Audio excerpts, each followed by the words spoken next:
I denne uge starter vi på Nørrebro, nærmere betegnet Sankt Hans Torv. Ugens gade er nemlig Ryesgade. Sankt Hans Torv er gået fra at være en malkeplads til en urban oase.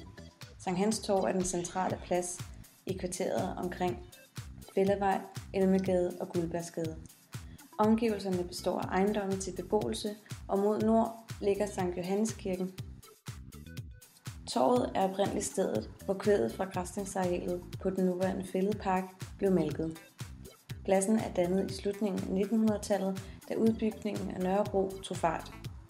Sankt Hans Torv, som vi kender den i dag, er skabt i 1993 af landskabsarkitekten Svend Ingvar Andersson i samarbejde med billedhuggeren Jørgen Haugen Sørensen, som står for vandskulpturen Huset der regner, hvorfra der nogle gange pibler små springvand frem fra den omkringliggende belægning.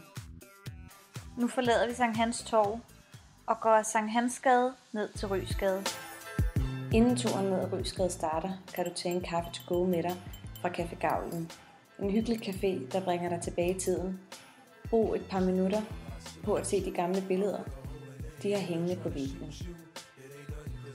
Ryesgade er en flere kilometer lang gade, der begynder på Nørrebro og fortsætter ind på Østerbro, parallelt med Bærdamsvej og Søerne, indtil den ender som en sidegade til Østerbrogade.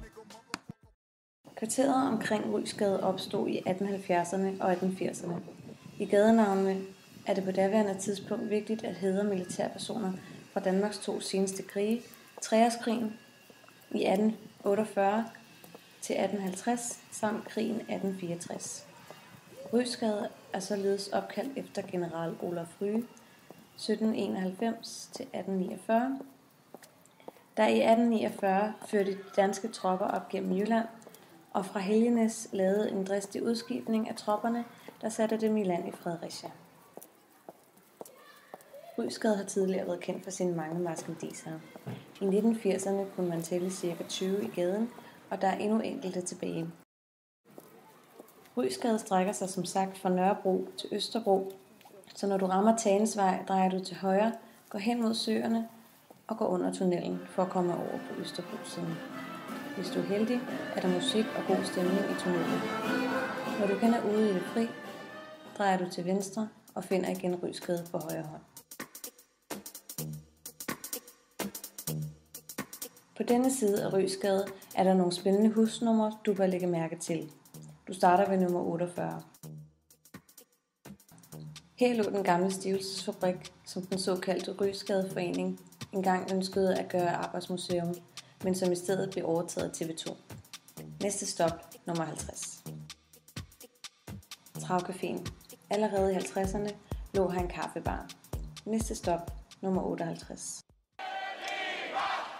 Her lå det berømte besætterhus, der i 3,5 år i 1980'erne var besat.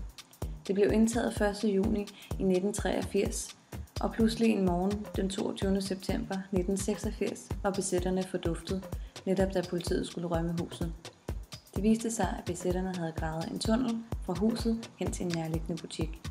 Efter rømningen blev huset restaureret og indrettet til ungdomsboliger. Næste stop, nummer 82. Bemærk resterne fra et gammelt gavlmaleri. Teksten "Mælk, det er dejligt" kan stadig anses. I 50'erne lå der et mejeri på adressen, men det vides ikke, om der er nogen sammenhæng. På hjørnet af Irmingersgade og Ryesgade er der en plade, hvor der står: "Her faldt vor kammerat Svend Rottenberg Frederiksen 2.5.1945. Der er en lille hylde, hvor man kan tænde et lys og hænge blomster.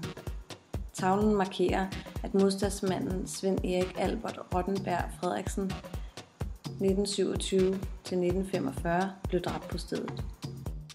Nummer 107. Har siden 1950'erne huset anonyme alkoholikers første mødelokale i Danmark. Næste stop, nummer 110.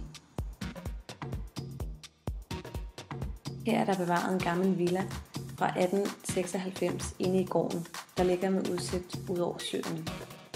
Næste stop, nummer 125. På facaden er der en rest fra et gammelt malet facadeskilt, hvor telefonnummeret på butikken endnu er synligt. Telefonnummeret er Øbro 3727. Her ender fortællingen om Ryesgade. Lyt med i næste uge, hvor ugens gade er Blågårdsgade.